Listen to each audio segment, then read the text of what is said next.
आरोही ने असमंजस के साथ पूछा, आप मुझे कहाँ ले जा रहे हैं? इस पर अद्विजय बोला, चलो डॉक्टर के पास। ये सुनते ही आरोही ने कहा, मैं ठीक हूँ, मुझे अब कोई प्रॉब्लम नहीं हो रही है, आप मेरा हाथ छोड़िए। इस पर अद्विजय ने और कस के उसका हाथ पकड़ लिया और वो उसे डॉक्टर के पास ले गया। आरोही जाते हुए बेहोश धानी को देख रही थी, वो उससे दूर नहीं जाना चाहती थी।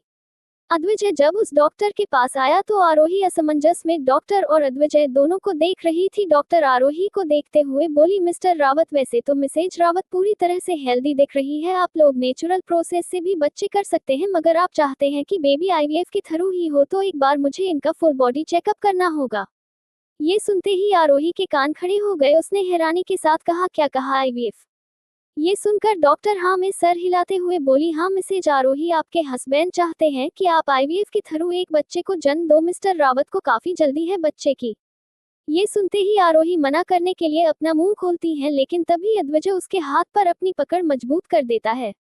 उसका ऐसा करना इस बात की तरफ इशारा कर रहा था कि वो नहीं चाहता था कि आरोही उसके फैसले के खिलाफ जाए। जब डॉक्टर ने आरोही का फुल बॉडी चेकअप किया तो उन्होंने अद्विजय को बताया कि वो आईवीएफ के प्रोसेस के लिए कभी भी आ सकते हैं।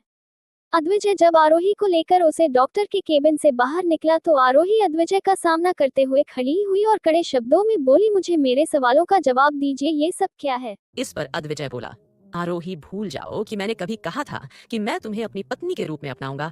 भूल जाओ सब कुछ जो हमारे बीच था। अब तुम बस मेरे लिए मेरी बेटी की माँ हो, जिसने बस उसे जन्म दिया है। ये सुनते ही आरोही ने कहा, सिर्फ जन्म दिया है? अद्विजय, भले ही धानी आपका अंश है, मगर मैंने उसे जन्म भी दिया है और उसे पाला है। हर रास्ते पर मैं उसके साथ खड़ी रही हूँ। इस पर अद्विजय बोला, डोंट वरी, मैं तुम्हें उससे अलग नहीं कर रहा हूँ, इतना क्रूएल नहीं हूँ।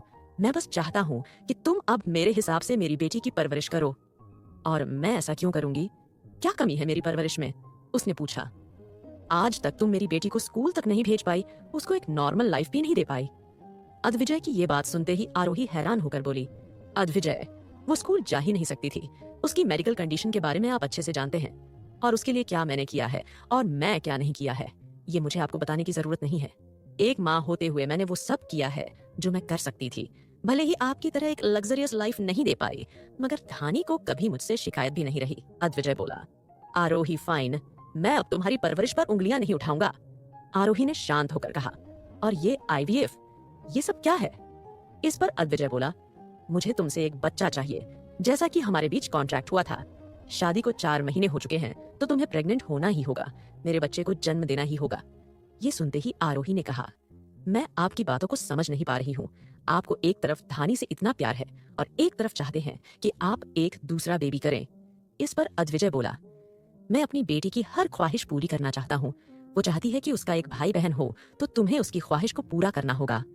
ये सुनते ही आरोही ने कहा, अद्विजय, आप पागल मत बनिए, वो मेरी बेटी है, उसकी इस तरह की ख्वाहिश पूरी करने लायक नहीं है। मैं नहीं चाहती आपके साथ एक और बच्चा करना, छोड़िए मुझे। अद्विजय ने उसकी कमर पर हाथ रखा और उसे अपने शरीर से सटाते हुए कहा, तो तुम क्या चाहती हो कि मैं फिर से तुम्हें उस राहुल के पास भेज दूं? तुम्हें क्या लग रहा है कि अगर अब उसने तुम्हारी प्यार का इजहार कर दिया है तो तुम उसके पास जा पाओगी? मेरी पत्नी हो तुम, जब तक मैं खुद तुम्हारी मांग से इस सिंदूर नहीं पहुंचता, तुम सिर्फ मेरी हो और वो राहुल, उसे जिंदगी भर अकेले रहना होगा या फिर जिंदगी से हाथ धोना पड़ेगा। आज जो उसने किया है वो वजह काफी है कि मैं उसकी जान ले लूं। ये सुनते ही आरोही ने कहा, नहीं, आप उसकी जान नहीं ले सकते। इस पर अद्विजय बोला, क्यों, क्या हुआ, प्यार जाग गया? ये सुनते ही आरोही ने कहा, जो भी हो, आप किसी इंसान की जान नहीं ले सकते। प्लीज भूल कर भी ऐसा कदम ना उठाएं जिससे कि मैं आपसे नफरत करने लगी। इस पर अद्विजय बोला, नफरत करो या प्यार, तुम्हें मेरे ही साथ रहना होगा, और तुम्हारी अब ये सजा है कि तुम मेरे एक और बच्चे को जन्म दो और सिर्फ घर में रहो। तुम्हें अब बाहर जाना ओआविड नहीं है। आप मुझ पर ये बंदिशें नहीं लगा सकते। आरोही बोली, मैं ऐसा कर सकता हूँ, और कल ही तुम्हें यहाँ आईवीएफ के लिए आना होगा। मैं नहीं चाहता कि इसमें थोड़ी सी भी देरी हो। अद्विजय बोला, अद्विजय, क्या कल रात हमारे बीच कुछ हुआ था? आरोही अचानक बोली। वो ये सवाल अपने शरीर पर बने निशान को देखकर पूछ रही थी। नहीं, अद्विजय बोला, उसके। ये बोलते ही आरोही घबरा गई। क्या राहुल ने मुझे छुआ था? वो डरते हुए बोली, वो तुम्हें छुए इससे पहले मैं उसकी जान ले लूंगा, कहकर वो वहां से आगे बढ़ गया। आरोही भी उसी के पीछे आ गई। वो अद्विजय को ये बात बताना चाहती थी कि सिया जिंदा थी, धानी के वार्ड में। धानी के हाथ हिल रहे थे। जैसे ही धानी ने अपनी आंखें खोली, उसे अपने सामने एक लड़की बैठी दिखाई थी जो कि व्हील चेयर पर थी। धानी ने अपनी आंखों को झपकाते हुए कहा, शिया मासी, आप यहाँ क्या? मैं भगवान के पास आ गई। आप भी तो वहीं पर हो ना? ये सुनकर नकली सिया सहगल मुस्कुराई और बोली, नहीं धानी, आपकी मौसी आपसे मिलने आई है और वो जिंदा है, और आप भी। ये सुनते ही धानी बोली, मगर मासी मम्मा ने तो बताया था कि आप भगवान के पास जा चुके हो। शिया ने कहा, तुम्हारी मम्मा को शायद ये नहीं पता था कि आपकी शिया मासी एक मैजिशियन है, वो मरकर भी वापस आ सकती है। ये सुनते ही धानी मुस्कुराते हुए बोली, शिया मासी, अगर आप मैजिशियन हो तो आप प्लीज मुझे भी ठीक कर दीजिए। शिया ने कहा, मैं तुम्हें ठीक तो कर दूंगी, लेकिन इसके बदले तुम्हें मेरे साथ चलना होगा, अपनी मम्मा और पापा को छोड़कर। ये सुनते ही धानी कुछ देर खामोश हो गई और मुस्कुराते हुए बोली, शिया मासी, आप मजाक कर रहे हैं ना? शिया मुस्कुराते हुए बोली, मैं मजाक नहीं करती। ये सुनते ही धानी बोली, ऑफ हो शिया मासी, मैं जानती हूँ आप कोई मैजिक नहीं जानते। वैसे आपके पैरों को क्या हुआ है? आप व्हील चेयर पर क्यों हो? शिया ने कहा, वो मुझे कुछ बुरे लोगों ने मारने की कोशिश की थी, जिस वजह से अब मेरी ये हालत हो गई है। ये सुनकर धानी बोली, सिया मासी डोंट वरी, मैं और मम्मा आपके लिए गॉड से प्रे करेंगे और आप जल्दी ही ठीक हो जाएंगे। शिया ने कहा, अच्छा तुम आराम करो, तुम्हारी शिया मासी को कहीं जाना है। ये कहकर शिया ने अपनी व्हील चेयर को घुमाया और वो वार्ड के दरवाजे को खोलने के लिए आगे बढ़ी। वहीं अद्विजय और आरोही भी उसी वार्ड के अंदर आने वाले थे। इंट 20 अद्विजय और आरोही दोनों धानी के वार्ड में आ रहे थे। उन्होंने जैसे ही दरवाजा खोला, उनके सामने सिया थी। सिया को देखकर अद्विजय की आंखें अपने सामने के नजारे पर विश्वास ही नहीं कर पाई। वहीं आरोही सिया को देखकर शांत थी। सिया ने अद्विजय को देखकर मुस्कुराते हुए कहा, अद्विजय, तुम्हें वापस देखकर मुझे बहुत खुशी हो रही है। I can't explain this in words. Advijay असमंजस में बोला, सिया ये तुम हो? तुम जिंदा कैसे हो? मेरे पास तो तुम्हारी अस्थियां हैं।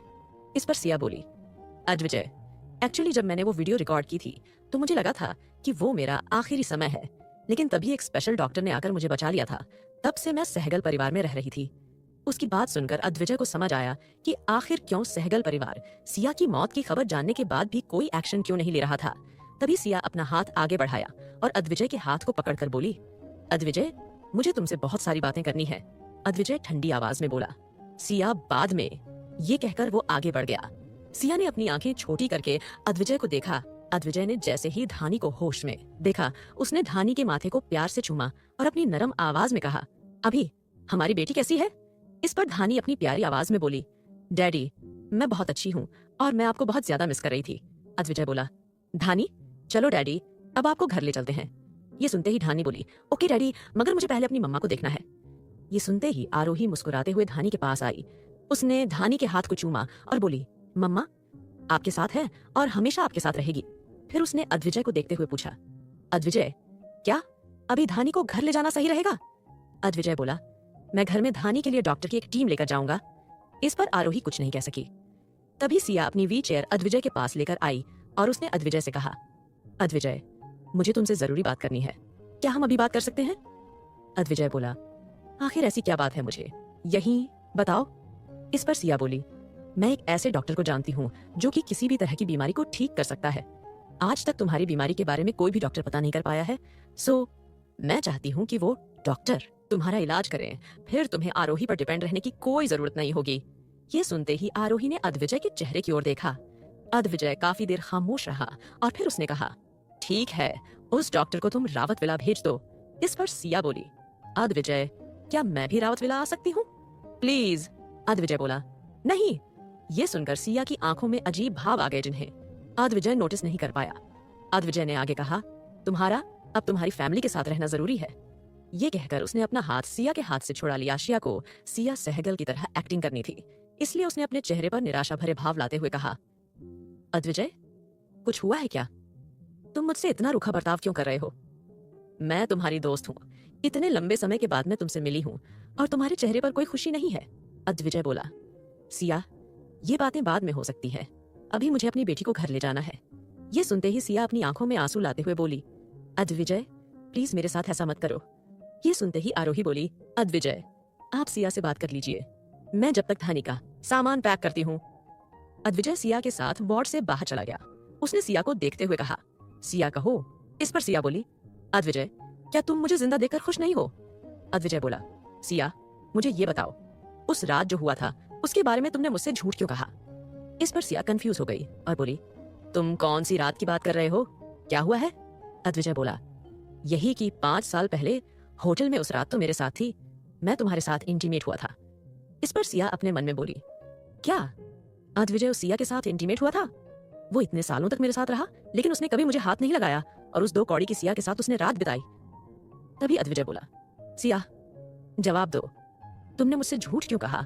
उस रात नहीं थी, बल्कि तुम्हारी जगह आरोही थी जिसने मेरे साथ रात बिताई। इस पर सिया शॉक हो गई और बोली, क्या आरोही तुम्हारी वाइफ, तुम उसके साथ? अद्विजय ने हाँ में सर हिलाया है। देखकर सिया के हाथ गुस्से से कस गए। वो नहीं चाहती थी कि अद्विजय किसी लड़की के करीब जाए। उसे लगा था कि अद्विजय शायद सच में असेक्सुअल था, जिसने कभी उसे ना छुआ और ना ही पहले कभी किसी लड़की में इंटरेस्ट दिखाया था, मगर वो आरोही के साथ इंटीमेट हुआ था। ये जानकर सिया को बहुत ज्यादा गुस्सा आ रहा था। वो अद्विजय को एक अच्छी लाइफ जीते हुए नहीं देख सकती थी, मगर अभी उसे सिया सहगल बनने का नाटक करना था। इसीलिए उसने कहा, अद्विजय मुझे इस बारे में नहीं पता था। अद्विजय बोला, सिया बहुत हुआ, अगर तुम ये बात मुझसे नहीं छुपाती तो आज मैं अपनी बेटी धानी से इतने सालों दूर नहीं होता। तुम्हारी वजह से मैं अपनी बेटी को प्यार नहीं दे पाया। इस पर सिया बोली,